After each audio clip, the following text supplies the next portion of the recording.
calling this week's meeting to order on January 26th of 2026 at 3:16 p.m.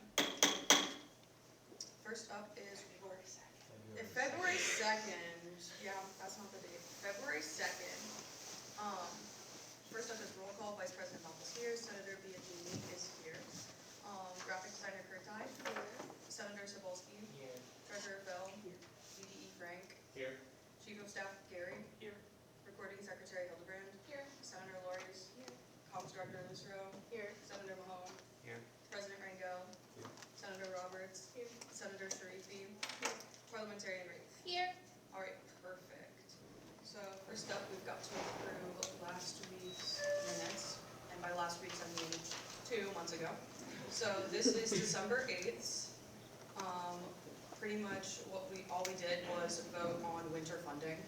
Would anyone like to motion to approve?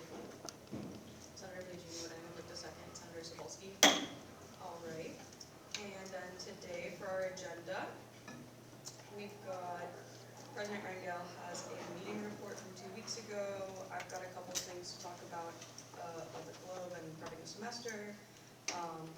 Treasurer Phil has a funding progress report to share with us. Parliamentarian Wraith has turnover and archival reports to review. We're welcoming our new downtown director of engagement, Frank, and we're going to be talking about multicultural fest planning. Does anyone want to motion to approve the minutes?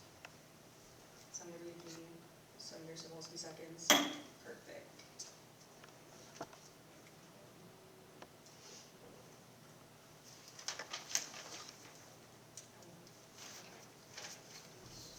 Sorry, I'm a little bit disorganized. That's fine. So we have one person here that is potentially going to be sworn in, but I also didn't get the chance to talk to you before the meeting. Do you want to get sworn in? Do you want to wait? Do you want to just see what the meeting's like? Sure, why not? Do you want to get sworn in? Yeah. Okay, cool. Do you want to swear in Haley too? Yeah, we can do 2 swearing-ins. I didn't know if you also wanted to today. Okay. So if you guys want to repeat after me. I pledge name. Melanie. Pledge to serve the Student Government Association of Point Park University. Pledge to serve the Student Government Association of Point Park University And the students within. and the students within To faithfully execute the duties assigned to my office. to faithfully execute the duties assigned to my office And to do the best of my ability. and to the best of my ability, Uphold the provisions and purpose of the Constitution of the Student Government Association. uphold the provisions To uphold the provisions and purpose of the Constitution of the Student Government Association. Yippee! Welcome. So now is our first open floor. Does anyone have anything for our first open floor? Okay, cool. So moving on to executive reports, we're going to start with President Rangel. Well, welcome back. Happy to see you all again and some new faces. I'll be sure to meet you after, get acquainted with the whole team. But excited to see you here. Hopefully everyone's staying warm. It's doing okay. Not much to report. Just had a meeting with the University Counseling Center. Had 3 things that they wanted to run by me and the student government, see if we can get involved somehow. So they have a QPR training going throughout the semester, so that's question, prevention, and response. I think I'm getting that right. So that's basically a training. I think it's an hour or so long, where they'll teach you how to question, prevent, and respond to mental health, mental illness, suicidal thoughts, everything like that. So that's something, if you're interested, it's for faculty, students, and pretty much anyone that wants to get trained in that. The first one will be Monday the 9th at right now, so 3 to 4:30 next week, and then there's a few more happening throughout the semester. They're also doing the stall seat journal, so that's a little like newspaper, newsletter that they're going to print out and put on stall seats in the bathrooms. So that's a little project they asked us to like help spread the word on, and they're just waiting on physical plan to put those up in the stall seats. They might be a little busy right now, but they'll hope to get those up around March. And then, as usual, they're having the suicide prevention walk, or the awareness walk. I forget what it's exactly called, but it's their 3rd anniversary, I think. And we can also help out with that. So I'd like to see us get involved with the UCC in that way. And yeah, that's pretty much all I have. I'm happy for the start of semester, and yeah, we got a lot of good stuff planned. So for my report, we did an interview with the Globe this week, and by we I mean myself, Christian, Sienna, and Tatum. That was just who was available. They wanted to do admin things, so you'll see that in the newspaper this week. We talked about ICE and general happenings on campus. We also are prepping the semester, so during Senator reports today, if you have your Senator calendar that I passed out last semester, I would love to get those back. Just with like a general outline of what you plan on working on this semester, so that way we all are on the same page. So that's all for me. Next up is Treasurer Bill. So the fall funding article is available now. You should all have that in your emails, based on what we sent out this week. If you don't have it, feel free to reach out to me. I can forward it to you. Quick overview of it: we approved $10,000 in for fall 1 funding, and then approved just over $7,000 for fall 2. Some of the spending hasn't come through on that, so we still have a pretty flexible budget there. That allowed us to push through the winter 1 funding, which we approved officially at the beginning of this meeting. And we're rolling forward with the same budget for spring 1 and 2, with that $10,000 baseline for all of the clubs. Spring 1 is now, by the way. I was about to get to that. Thank you. When is finance? We're going to be after talk about that. Okay. So we have the funding requests are open. I sent out an email this morning to all of the club presidents and treasurers about that, and then we will be voting on that on Monday. All right, then Parliamentarian Reed. Alrighty, I've got my report's gonna be short and sweet. I'm currently working on getting that annual archiving report done and up and running now that the archives are officially, for the most part, organized.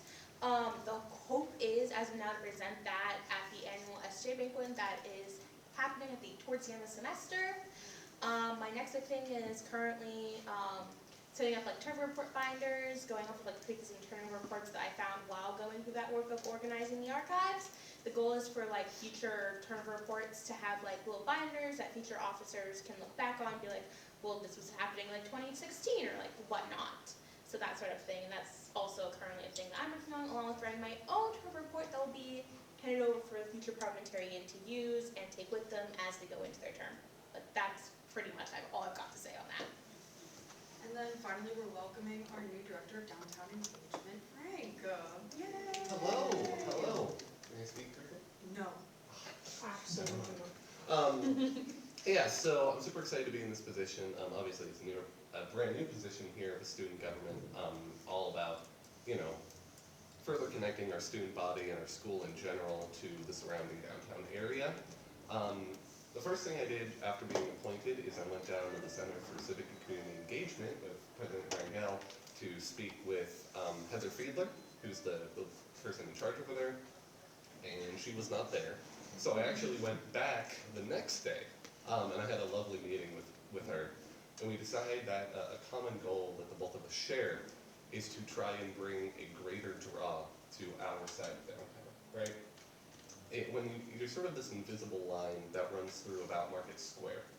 If you move above that line, towards the cultural district, you have the Benedum and the North Shore with all the stadiums, there's a lot of excitement. But when you move below that line to our area around campus, there isn't as much of a draw for the public. And so we're hoping to help improve that draw. My main goal for this semester, if I may, along the arches that move along the walls of Village Park, along Boulevard and Frontier Hall. Up on top, I want to put greenery and flowers for the warm months. And also potentially work with, Pittsburgh florists and gardening groups on that. So, yeah, that's all for me to start. Alright, so that's all for our executive reports. Then for our committee reports, our DWE committee is going to be hosting Multicultural Fest at the end of the month. So look out for help with that. Senator reports. Calendar turn in. Does anyone have anything to say also?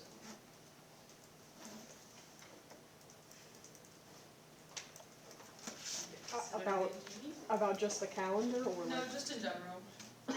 Okay, so I'm gonna go. I don't have the calendar with me. I will get that to you It's okay. though. So far, like, reporting wise, for this semester, can we just talk about like what we want to do? Yeah, it's your report. It's been a second since I've been in the student government meeting. I want to move forward still with Culinart. Boost being available on weekends, as I've said before, is not going to happen, unfortunately. But I've heard from like higher ups and other people that like B3 is like that was their big project this year. So I'm trying to do some kind of turnaround, see maybe if we can get B3 open on weekends, just to have some other option besides the dining hall. And then also I want to focus on volunteering. Nice. Anyone else? You can just pass the calendars up to the front and I'll take them. Thank you. Okay, if there's no other senator reports, then we will move on to our second open floor. So now that we've heard reports, does anyone want to talk about anything? Yes, yeah. So Lawrence Hall flooded. Yeah, we should talk about that. Yeah. Does anyone, yeah? I personally know a lot of the people who were directly affected by the flood itself, and according to quite a few of them, only the electronics are being compensated for. When it was the boiler that exploded, and apparently this is not the first flood Lawrence Hall has had, just the worst of them. Which shows that maintenance in the school definitely needs provisions. Like they need to get better at maintaining it for the safety and comfortability of those who are dorming. Yeah, like where's our infrastructure budget going towards if it's not these pipes, Yeah. right? For real. Senator The AI Cebulski. drawings. So last year, physical plant came in and talked to us about their so-called summer initiatives, and one of those initiatives was to put dye in the water and see where they're leaking, where all the pipes are leaking in Lawrence Hall. And from multiple sources I've had, I don't think that ever happened. So I'd like to at least know if they are planning on doing that, or, Well, I think we know where it's leaking. well, yeah, we know where it's leaking now. Director of Math Engagement, Frank.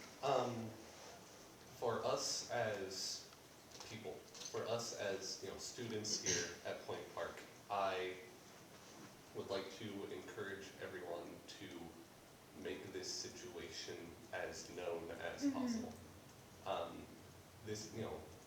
If the infrastructure of our school is such a concern at this point, if this is not the first leak we've had that has destroyed so much property, we want as much publicity and as much, I don't necessarily want to say pressure, but essentially pressure on the school from the public to work on improving it. So I implore you all to spread this around. Thank you. President Rangel. I think I would at least like to know the cause of it, because I mean, they allude to, if you know. It was the boiler apparently exploded. What First- floor was that on? Was that on 20 or 18? It was, I believe, on the 20th and 21st, and the 18th floor just got the worst of it for some reason. Oh, okay. But because the REs are explicitly being told not to share information with the students. Oh, They are being directly told not to. Someone whom I won't disclose told me this information, and so they are being directly told to essentially hide it. So that way students don't know the root cause for some reason, because they don't want. If my personal opinion is because they don't want to be held liable, which is also why they don't want to compensate everything that was lost. yeah, I think that that's not a very good look for this school, Mm-mm. Senator Roberts. Do we know, are the students being housed elsewhere at this point, or? Yes. They are, okay. How many? Hotel rooms. I think like and this lodges. one. Keely? I just want to make a comment about the RE thing. They were told to direct students directly to Student Life, Okay. just so that REs weren't giving misinformation and that it was getting directly from the source where they're working with the companies that are fixing it. So, not necessarily telling the REs not to say anything, but more so they don't know what to say. So that if they say something to you, for Okay. instance, and then it's like wrong information, that gets out, then that's the bad thing. So it's more so go to Student Life and or talk to like Dean Gieske or Keith Palo. Senator Ron? Yeah, obviously, like you just said that that's not what's happening, but like it's what the REs apparently think is happening is that they're being told not to tell people, and that in of itself is completely unacceptable, that was a miscommunication that was able to happen. And I frankly think it's a little bit concerning that there is no, like the people are being asked to go to Student Life, and then instead of having like the administration like explain publicly to people what happened. I think that is on the administration, and it should not be incumbent upon people to go out and seek out this information. I think that information should be being proactively distributed. Senator Gagey? Going back to financial compensation, there was talk on a group chat that Frank and Melanie are in with me. It's a bunch of film majors group chat. We're talking about the flooding, and we came up with the idea of maybe starting a petition to get more financial compensation for the individuals that were affected, because right now you said that they're only being compensated for electronics. As far as we know, it's only the electronics, and Yeah. according to what the school has told them, nothing else will be. Yeah, and that's their entire room that got destroyed, so in my opinion, they should at least get maybe some kind of free room and board for a semester or something. From what I heard, there was something in the housing contract, and so I think we would have to look at the housing contract Yeah. to figure out what we can legally That ask is for, true. which is a hard project, but I think it's worth it. Representative Kirsten? I don't know about the petition, if we could do anything with that legally since they signed something. Yeah. But if that doesn't work out, there is a GoFundMe that's been circulating around. I don't remember what their goal is. I think it's in the thousands. Yeah, it was.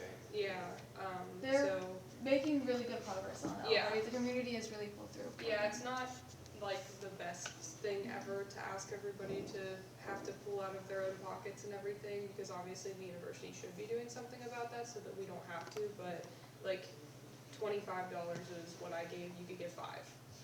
Just something so that they have help, I think we can start with posting that on our story. President Randall, did you have something to say? I mean, the university's goal was student experience and bettering that experience. So, not only their lost material things, but this was a traumatic event for many people.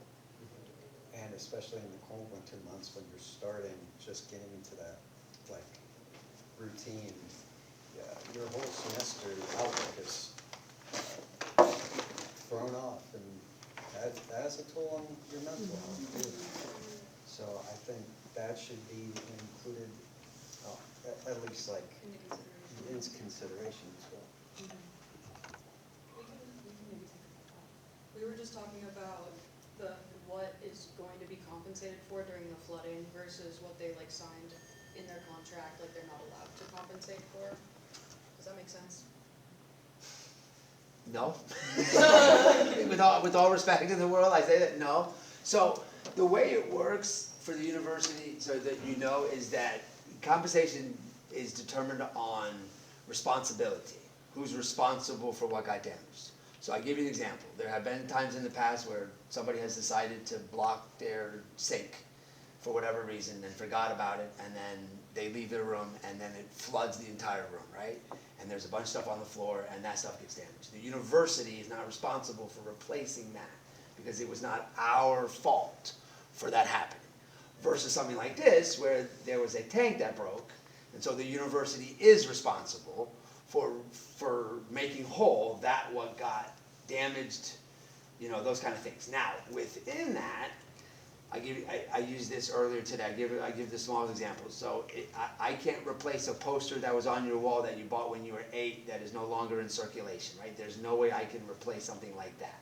But if your computer got damaged, then I have to replace that, right? So we are going to work with every student individually to figure out what was damaged, what can be salvaged, and what cannot. And those things that cannot be salvaged, then yes, the university will work with those students to replace or reimburse. And that's not limited to electronics? No, I don't know, no. Okay. It's, so the idea is that we will only replace the electronics? That was Yeah, what that's we had Oh, just discussed. no. I've replaced rugs, I've replaced comforters before. Like if it's to the point that it cannot be salvaged, then, and it's our fault, right? I mean, it's obviously nobody's fault, like accidents happen and unfortunately this did. But no, it was a university situation versus an individual's actions that caused this. So I've had people rip their sinks off their walls, right? Don't ask. As you can imagine, a lot of people have fun in their bathrooms and sometimes things go a little crazy. And so, but when you break that and water goes everywhere, I'm not responsible for that. Other people are. How? Oh, you'd be amazed. I think I really would. You'd be amazed. So no, like if it was damaged because of this situation, no matter what it is, we're responsible as best we can. Like I said, as best we can to either replace it or reimburse it. The only other thing I will add is you can imagine with something like this is how large, like if it's an individual room, we sort of absorb it as a university and deal with it. If it's this many rooms and this many people, insurance has to get involved, right? There's a much larger insurance, situation. So that's going to make this a little bit more complicated because if anybody's worked with insurance, you know that it's going to get a little complicated. And so that's where the only sort of caveat to this one versus some of the other ones on how quickly we're going to be able to do some of this. Our first and foremost goal is to get the rooms back into living shape, right? That is our number one priority right now. And we've got several people. We hired an outside company to come in so that we can do this as quickly as we can. But that is our first goal, and that was the conversation we had with those that cannot stay in their rooms, is that our first and foremost goal is to get those rooms back to being right and getting students back onto campus and back in their rooms. Simultaneously, we are obviously working on the other pieces, but those will take a little longer because that becomes a lot more complicated. Some of you have 1 million things in your room, and some of you have 10 things in your room, right? And so it truly just, every room is going to be a little bit different. So how are we as SGA feeling about how this has been handled? Is there any way that we want to help, say anything? What are we thinking? Representative Kurtai? I guess if that's the case, with you guys replacing everything, I'm not sure if you're aware of the GoFundMe that's happened since everything. Where, is that stuff that you guys aren't covering, or? I don't, that's a good question. I can't tell someone they can't do a GoFundMe page, right? I have no authority to say to someone, you can't do that. Yeah. Right? You're all adults, y'all can sort of do what you want. If someone wants to give you money, that's for them to do. What they end up doing with that money, that I think is a part of this tanglement with the insurance piece of it. If you've already replaced it, then why are you asking for it? I don't. So I'm not 100% sure. I want to be completely fair and honest with that. That's not one I can give you a short answer for. Okay. But I am not going to tell somebody they can't start or do that's not for me to say. In that case, then we need a lot better communication with the students about the issue, because I know a lot of the students are under who were directly affected are under completely different knowledge. They Yeah. don't know anything of what's trying to be done, and they Yeah. really need to be better informed about what's going on with their stuff and their living space. Absolutely. And the reason I'm late is because I literally was just meeting with, I set up a meeting at 3 today with all those that are at the hotel to try and start having this conversation, things like that. Okay. So we are, without a doubt, I assure you. We tried our best over the weekend to communicate with the students. We sent out a few emails saying this is what's going on, this is what we're gonna be doing. Not everybody read that. I understand the circumstances, please don't get me wrong. And then, one room that, as you can imagine, was the more challenging of all the rooms. We met with those 3 individuals separately, because that's a little bit bigger of a concern, as you get, as I'm sure all of you have seen the videos. We are with them now trying to get some of that, because theirs was the most that had concerns. And then I set up a meeting, not everybody could be there, and so we're going, we're going to continue that. But yes, 100%.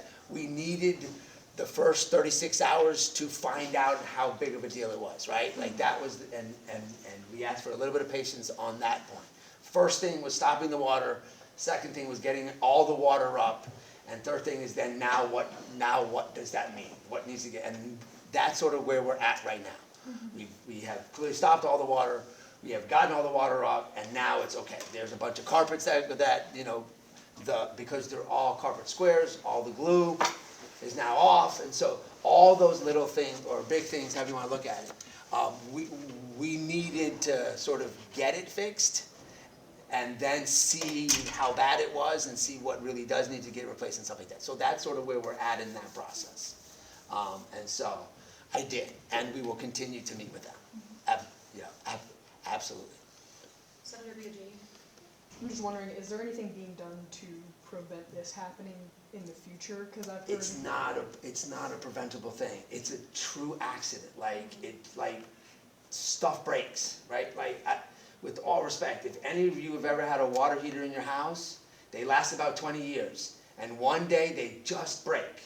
And water goes, and that's not this situation, but I'm just saying this was not a fault of something. It wasn't because they weren't keeping up with the equipment. There's a valve on it and it broke. And the irony of it is that there's a water detection gauge that is up there, and the way, I kid you not, the way it broke, it literally, the water shot into that gauge and broke that. And that is why it took us forever until it started coming down and people were like, what's going on? The other thing is that it hit a staff apartment. One of the first ones it hit was a staff apartment, and that person was not here. And so that apartment flooded, and then it went down. And so if it had hit a student's apartment and somebody was there, we wouldn't be down to the 13th floor, right? It would have stayed up on those first few floors. So this is one of those circumstances where it's just a few pieces playing it out is why. But please know, and this is not me trying to BS at all. It's not a lack of doing something, or it wasn't like we were working on something and something broke and we didn't know how to fix it, or we didn't know how to turn the water off or something like that. It truly was an accident, and it happened, and a few circumstances made it a little bit worse than it probably should have or could have been had a few things been in place the way they might have been. So this is not one of those where, had you kept up with the maintenance, this would not have happened. It truly is not one of those things. It's just an accident that happened. I want to go back to what Senator Petrovsky was saying about the communication. I think that in the past we've had a couple conversations about communication in these ways kind of lacking. And so I want to open up the room to brainstorming ways that we can better communication between faculty and students when things like this happen. The first thing that came to my mind was having the Globe do a breaking news segment where they come to the admin and say, we know that this is hot, we know everyone's going to be talking about it, and we know that they're going to be confused. Does anyone else have any thoughts? Senator Sobolski? I think that's a great idea. I think, especially with all the things that are happening now, it'd probably be a little hard, especially with all the staff and all faculty that's running around the buildings trying to fix everything. But I think definitely in the future, something like that would be very beneficial for the majority of the student body. Yeah. Anyone else? Communication? I think this might have been a good use of maybe the point alert system. Yeah. Since a lot of students are signed up for texts and calls for that system, it would have just been like a really immediate way of saying, hey, we're aware there's a situation happening in Lawrence and we're working to resolve it as quickly as possible. Okay. Communication. Any other ideas? Sandra, Robert? Yeah, going off of that, I think it doesn't necessarily have to be like, because I know there's more important time pressing things happening like off the bat, so maybe just like a blanket statement right off the bat, and then it would be like further communicated later on, just so students know that people are doing things about it, even if they don't know exactly maybe what's being done right No, off they the sent bat. out an email, and I think the email got lost, because a lot of people just don't check their emails. Yeah, it was Yes, only that's sent right. to Lawrence Hall residents, I believe. It did. Yeah, and I was gonna say, yes, we did try to send something to all Lawrence Hall residents to be aware. The other thing we wanted to catch was if we were missing a student, right? Like it was 4 a.m, not everybody was home. So one of the things in the email it said is if you think you need accommodations and we haven't been working with you, find us so that we can make sure that we do. But these others are great examples, and there's no doubt, emails get lost. And so I will talk, normally, but this is a perfect example of learn from, things. Normally, a point alert goes out if it impacts the entire community, but in all fairness, this was large enough potentially that while it didn't necessarily impact everybody, it sure as heck got around to everybody. And more importantly, what we all want to do is stop any rumors, right? Or stop any of that. One of the questions was we got a phone call from a mom at 4 a.m. saying, why are you evacuating the entire Lawrence Hall? And we're like, whoa, we are not doing that. We have never done, that's what we're doing. We got someone to say it's sewer water, and it was not at all sewer water, it was not at all dirty water. It was truly a reservoir tank on the 21st, first floor. So yes, there are ways that we definitely should and want to help alleviate some of those rumors from spreading and getting out. So these are perfect, both. Like I said, I think our mindset, and I will make sure to give that feedback, usually it's if it's an entire campus situation. But this is a perfect example. And I do love the idea of breaking news. Let's take advantage of that with the Globe. Yeah. And so we got to find a way to do that. I'll talk to her. Yeah. Graphic designer, Kurtak? I know that the Point Park police send out alerts and stuff when there's a crime that happens nearby or whatever. Is there a way that they could also send out communication about things like this that's not necessarily like a crime, but it's just... Oh, that is point alerts? Oh, okay. Yeah. Never mind. Yeah, so we're required by law to notify you of things that go on within our area. Some of it's points of notification, some of it is then, some of it is if there's something happening, we want you all to stay in place kind of idea, right? If there's a shooting in Market Square, and that's an example where we say stay away from that area until it's resolved. Some of those things. The one thing I did want to add, and I know this has gone around a little bit, there was a message sent out to my staff telling everybody not to say anything because nobody knew what to say. And I was trying to prevent false information. And even my staff does not have all the information, right? Not everybody does. Please understand, at no point in time in any situation are we trying to deny that this occurred or try to sweep it under the rug. I mean, one, you can't, right? There's no way you could, but that was not at all my goal. We want to be as transparent, we want to be as honest, we don't always do it right. I'm not gonna say we're perfect by any means, but there was never anything that said, don't say anything because we want to hide this. We said, don't say anything because you don't know what to say, right? You don't have all the information, you don't know what's going on, especially if it's not your floors. So I do want to know that. You are all students, yes, and REs are students too, sure. But in this situation, they are a part of the university staff in this case. And they signed confidentiality waivers that says there's information you're going to get that you cannot share because as a part of your responsibilities. And so this was meant to be, hey, it's Saturday morning, none of us know anything right now, we don't know what's going on, we're still building all this up, so please don't, if the the request was if somebody comes to you and asks anything, send them to us. That was what the request was. Send them to us, don't answer them yourselves, you don't have the information. It was not to say don't say anything. It was to say, please don't start making things up. And that was meant to be our goal. So I do want to clarify that. Yeah, please. Oh, sorry. Yeah. I would say, I completely understand that approach of not saying anything to combat spreading mis or disinformation. But I believe a message from staff to the student body could still be sent that addresses the fact that you have little information. So you could very well say, there was a situation where something happened and there was a flood in Lawrence Hall. Not all details are known yet.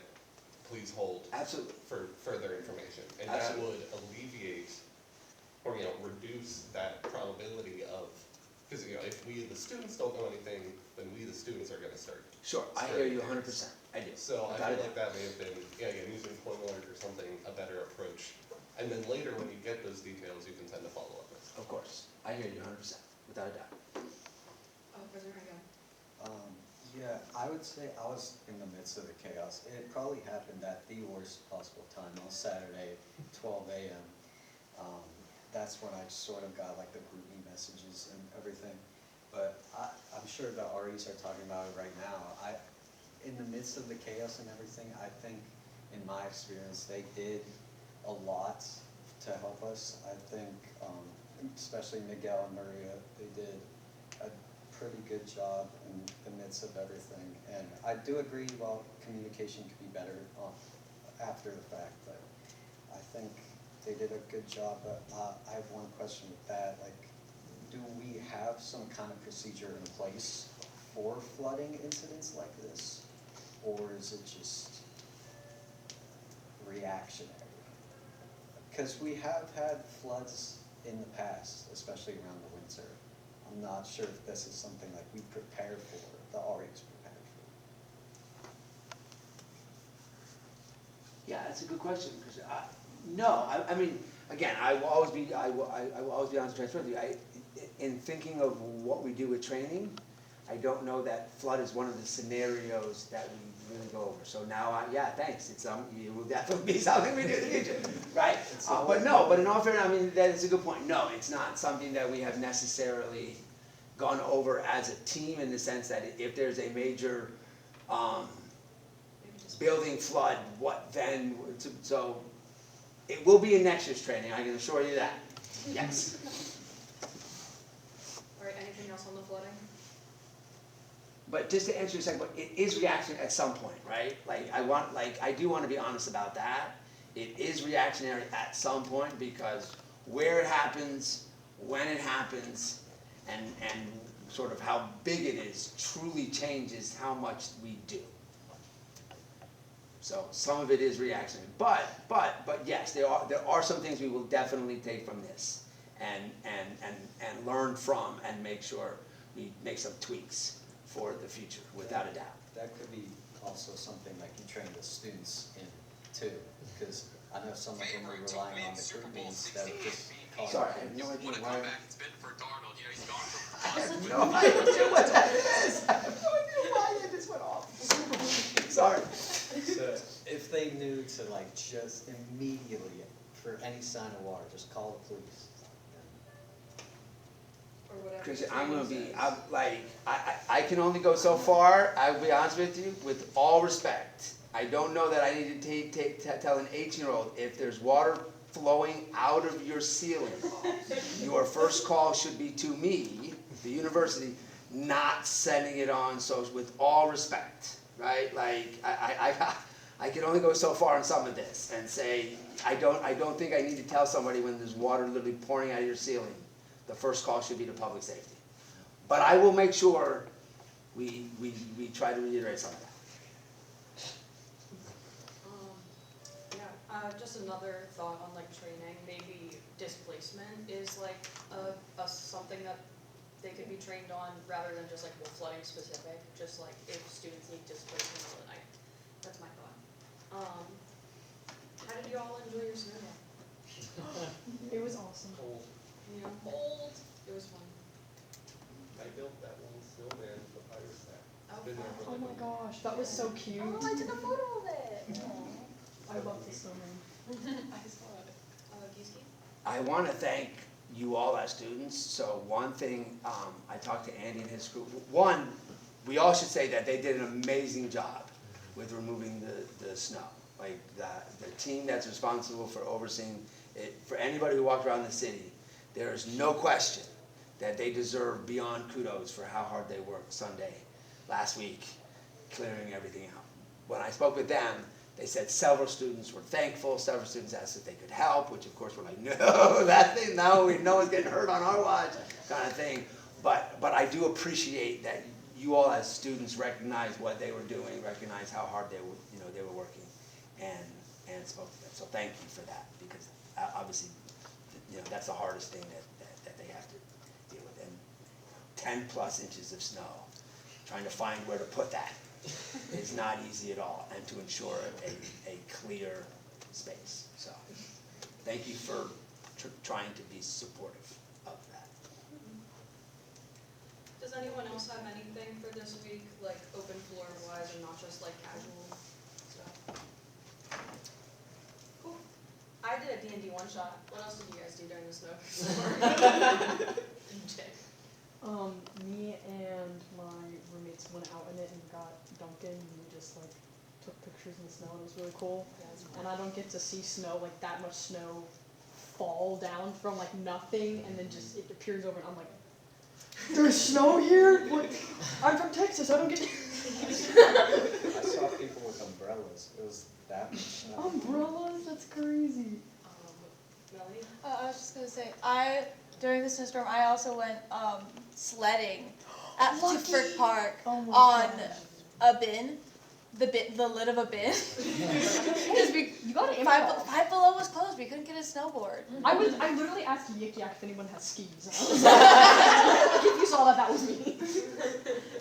On that Sunday we had a little like call thing with your mother, that little workshop, and then on that Monday, me and my roommate stayed. I think we both just like stayed inside.